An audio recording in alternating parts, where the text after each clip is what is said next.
Om Swastiastu, Namo Buddhaya, salam kebajikan, salam sejahtera untuk kita bersama.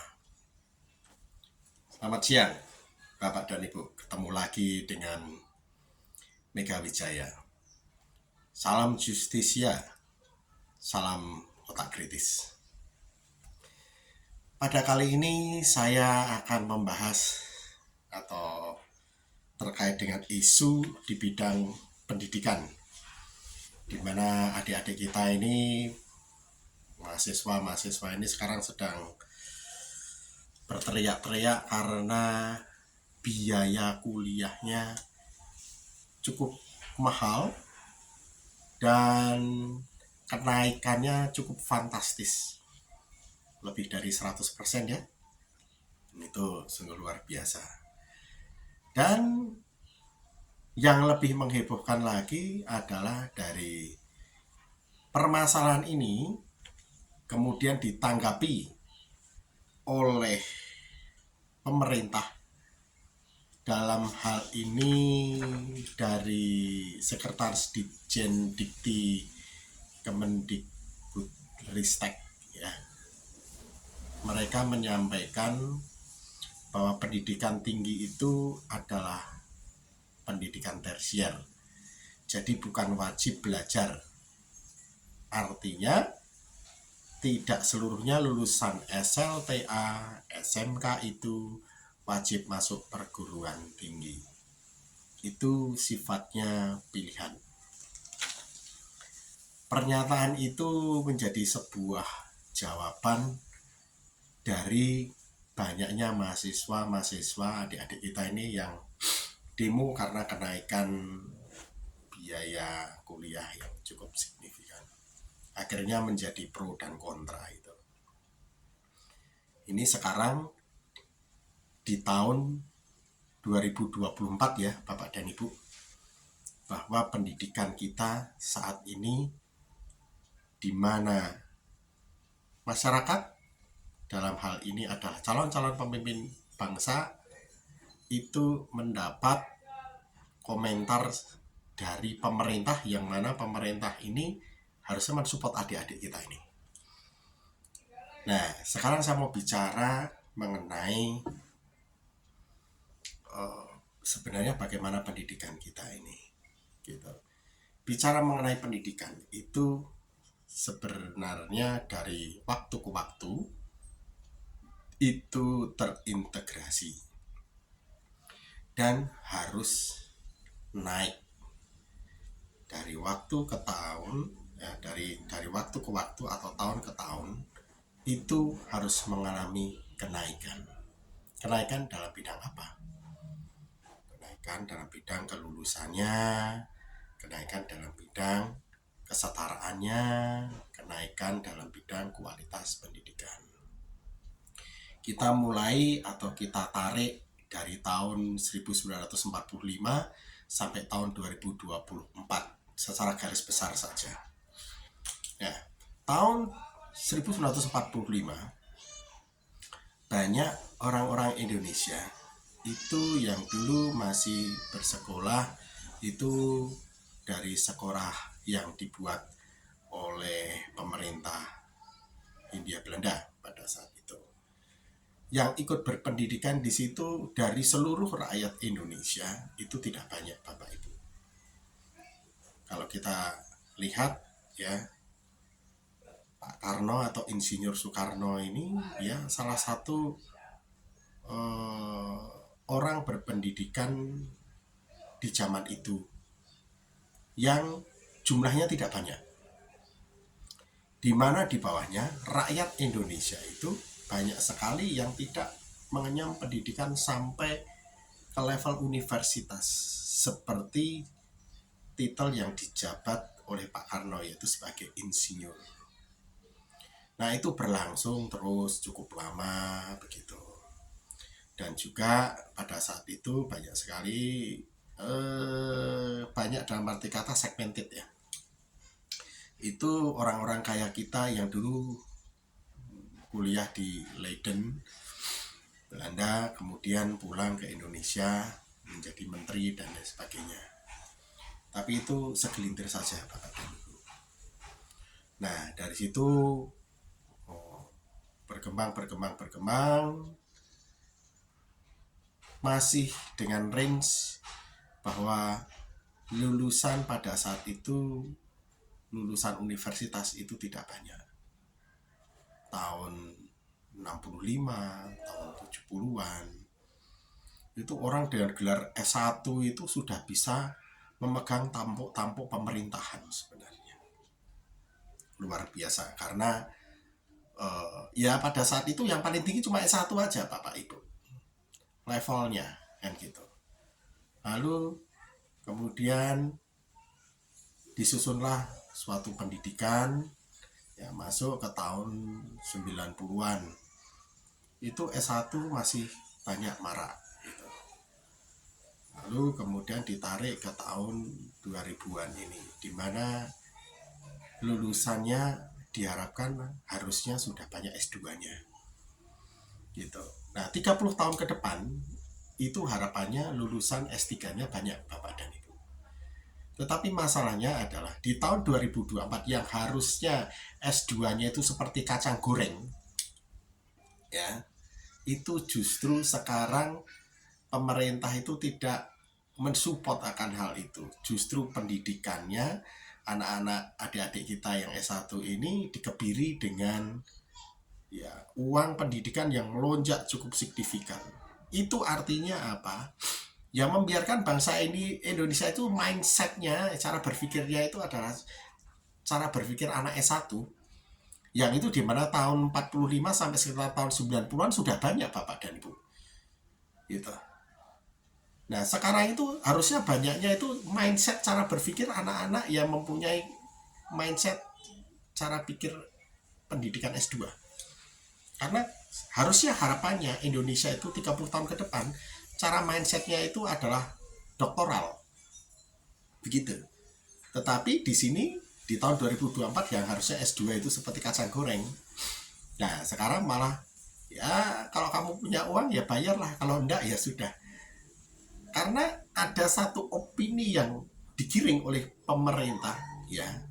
Ya kamu kalau sudah lulus SMK atau SMA, ya itu pilihan. Kata tersier ini ya kalau kita bicara primer, sekunder, tersier itu berarti kan kebutuhan mewah Bapak Ibu.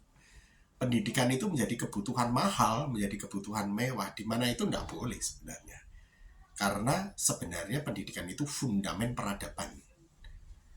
Yang saya katakan tadi, tahun 45 sampai tahun 90-an itu adalah proses di mana S1 itu banyak sekali. Lalu dari tahun 90-an sampai sekarang itu harusnya S2 itu banyak sekali. Lalu dari tahun 2024 itu kira-kira 30 tahun ke depan itu mulai berproses ke arah S3 itu. Lulusan S3 itu harusnya mulai seperti kacang goreng. Ini urusan pendidikan ini terkait dengan urusan peradaban manusia Bapak Ibu. Ya sekarang kita lihat aja. Dulu ketika kita dijajah tahun 1945, kita kembali ke angka tahun 1945. Itu di luar negeri di sana, itu lulusan S1, S2, S3 itu sudah banyak Bapak dan Ibu. Bayangkan, kita ketinggalannya luar biasa jauhnya. Tahun 1945 itu ilmuwan-ilmuwan Eropa itu sudah banyak sekali. Sementara di Indonesia belum banyak ilmuwan. Nah, kita itu akan mensejajarkan Indonesia dengan dunia Eropa itu kira-kira 30 tahun ke depan, mulai dari sekarang. Di mana itu nanti kesetaraan pendidikan akan sama. Banyak S3, ya, lulusan doktoral itu akan sama dengan di Eropa, tapi 30 tahun ke depan Bapak Ibu. Jadi dari tahun 1945 sampai 30 tahun ke depan Indonesia itu sebenarnya sudah kalah saing terus Bapak dan Ibu. Ini terkait masalah peradaban, tapi itu tidak dilihat Bapak Ibu. Ya, kebijakan pemerintah saat ini sepertinya hanya sebagai kebijakan yang sifatnya sporadis, sebagai kebijakan yang sifatnya tekstual saja, tanpa memikirkan bahwa kebijakan itu harus berjenjang. Ya bagi kita Bapak Ibu yang kuliah bahkan lebih dari satu kali ya bisa mengejar pendidikan S2, S3 sampai hari ini, dan kita semua sebagai orang tua, Ya melihat anak-anak kita, ada adik-adik kita ini sekarang sedang kuliah, itu kan susah sekali mereka itu. Kita kan jadi orang tua kan merasa kasihan gitu loh. Kita yang diberi kesempatan bisa kuliah lebih dari satu mungkin seperti itu ya. Itu ini adik-adik ini ya baru kuliah S1 aja udah teriak-teriak begitu. Kan kasihan. Ini terkait dengan masalah peradaban anak bangsa Bapak ini. Jadi nggak main-main. Isu tentang pendidikan yang saat ini bahkan biayanya itu bisa sampai ya, 500% ya mungkin ya, berdasar dari ceritanya adik-adik yang dari UNY itu yang sempat ngobrol di DPR itu. Kalau dilihat dari kacamata ekonomi ya pendidikan kita itu konversi juga dengan pendapatan orang tua. Pendapatan orang tua di Indonesia ini masih UMKM ini berdasarkan gaji rata-rata pegawai itu sekarang berapa? Masih di bawah 10 juta Bapak dan Ibu. Means artinya apa? Artinya pendapatan orang tua itu sedikit tetapi digencet oleh biaya sekolah yang tinggi. Artinya apa? Anaknya tidak bisa sekolah Bapak Ibu karena orang tuanya nggak bisa bayar. Gitu loh. Ini kan selfish jadinya. Sifatnya ya terserah lu lah. Pemerintah membuat kebijakan ya kebijakan seperti ini, kalau kamu mampu ikutin, kalau enggak ya tidak. Di situ ada gap Bapak Ibu antara pendapatan orang tua lalu apa yang diberikan, apa yang harus dibayarkan ke universitas. Ini mahasiswa itu ada di tengahnya. Dia itu masih minta uangnya ke orang tua, sementara dia juga kena tekanan dari universitas bahwa kalau kamu nggak bisa bayar ya kamu nggak usah sekolah. Artinya apa? Universitas gagal. Artinya apa? Bangsa ini gagal membangun peradaban bangsa Indonesia.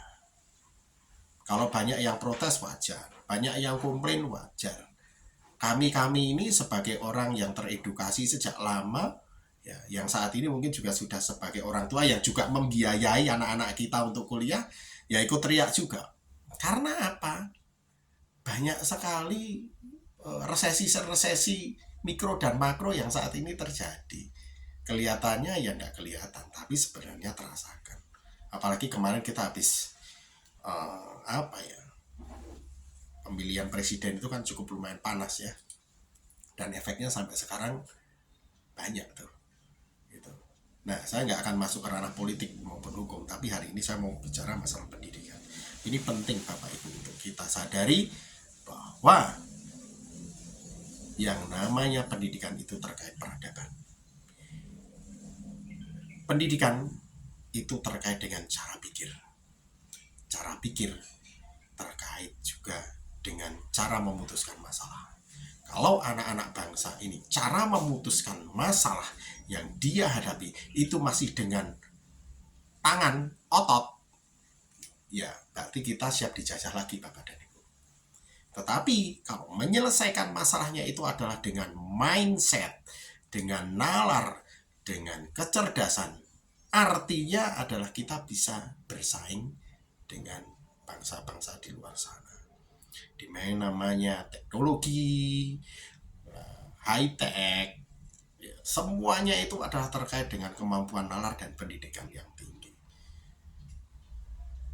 Kita sadari boleh protes boleh enggak lah. COVID kemarin itu menghantarkan kita kepada satu revolusi, yaitu revolusi teknologi, di mana ibu-ibu yang dulunya nggak kenal HP jadi tahu HP ya. Yang dulu di Indonesia mau cari jaringan internet itu harus ke warnet, sekarang di setiap rumah itu sebagai kebutuhan utama. Artinya apa? Artinya bahwa kita tidak akan lepas dari teknologi. Sedangkan teknologi itu adalah produk dari pendidikan. Produk dari pendidikan yang tinggi ya Bapak dan Ibu. Nah, kalau kita tidak mampu berpikir dalam taraf peningkatan peradaban, ya, ini juga bisa menjadi dasar bagi Bapak Ibu yang sebagai pemangku keputusan ya.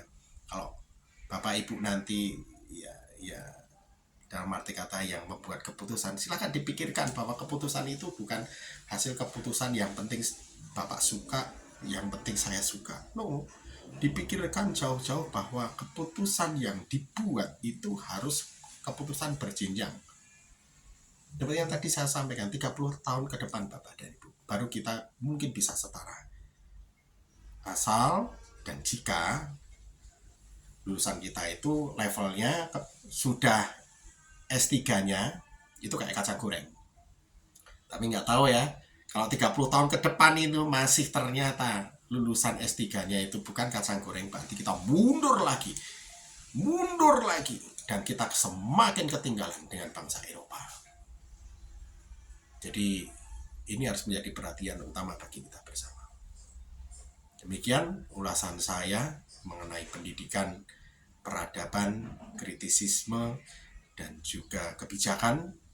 Semoga ini menjadi perhatian bagi kita bersama. Terima kasih.